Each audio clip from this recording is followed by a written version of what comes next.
জাপানের সাথে ৬ সমঝোতা স্মারক সই করল বাংলাদেশ। প্রধান উপদেষ্টা ডক্টর মোহাম্মদ ইউনূসের সাথে টোকিওতে জাপানের প্রধানমন্ত্রী শিগেরু ইশিবার কার্যালয়ে দ্বিপক্ষীয় বৈঠকে এসব সমঝোতা স্মারক সই হয়েছে। বাজেট সহায়তা, রেলপথের উন্নয়ন এবং অনুদান হিসেবে বাংলাদেশকে $106 কোটি দেবে টোকিও। প্রধানমন্ত্রী ইশিবাকে বাংলাদেশ সফরের আমন্ত্রণ জানান ডক্টর ইউনূস। এর আগে প্রধানমন্ত্রীর দফতরে পৌঁছালে ডক্টর ইউনূসকে গার্ড অব অনার দেওয়া হয়। Walton Washing Machine.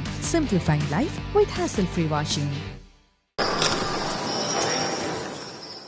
দ্বিপাক্ষিক বৈঠকে অংশ নিতে প্রধানমন্ত্রী শিগেরু ইশিবার কার্যালয়ে যান প্রধান উপদেষ্টা ডক্টর মোহাম্মদ ইউনূস। সেখানে তাকে গার্ড অব অনার প্রদান করা হয়।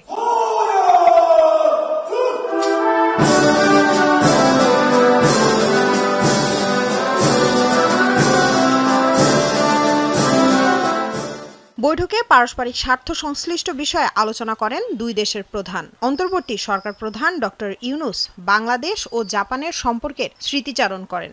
বৈঠকে উভয় পক্ষ একটি মুক্ত ইন্দো প্যাসিফিক গঠনে যৌথ দৃষ্টিভঙ্গি পুনর্ব্যক্ত করেন। Our two nations share an enduring history of friendship founded on the principles of mutual respect, trust, understanding, and shared aspirations for peace, prosperity, and stability.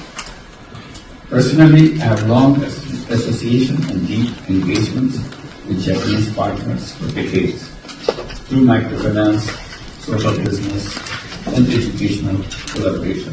জাপানের প্রধানমন্ত্রী ইশিবা অধ্যাপক ইউনূসের নেতৃত্বে বাংলাদেশের বর্তমান সরকারের রাষ্ট্র গঠনের প্রচেষ্টা সংস্কারমূলক পদক্ষেপে জাপানের সমর্থন জানান। এ সময় অধ্যাপক ইউনূস বাংলাদেশের টেকসই অর্থনৈতিক প্রবৃদ্ধি ও উন্নয়নে জাপান সরকারের অব্যাহত সহায়তার জন্য কৃতজ্ঞতা প্রকাশ করেন।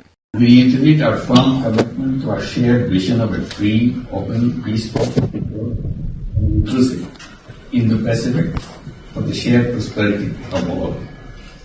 To realize this vision, Bangladesh is ready to forge partnership and cooperation with Japan to ensure maritime safety and security, freedom of navigation, sustainable use and management of marine resources, promote enhanced connectivity, and combat transnational organized crimes in the Indo-Pacific region. প্রধান উপদেষ্টা doctor Mohammad ইউনূসের সাথে জাপানের প্রধানমন্ত্রী Shigeru ইশিবার দ্বিপাক্ষিক বৈঠকে জাপানের সাথে ৬ সমঝোতা স্মারক সই করে বাংলাদেশ। ঢাকাকে বাজেট সহায়তা, রেলপথের উন্নয়ন ও অনুদান হিসেবে $106 কোটি দেবে টোকিও। এছাড়া অর্থনৈতিক সংস্কার ও জলবায়ু উন্নয়ন নীতি ঋণ হিসেবে দেবে প্রায় $42 কোটি।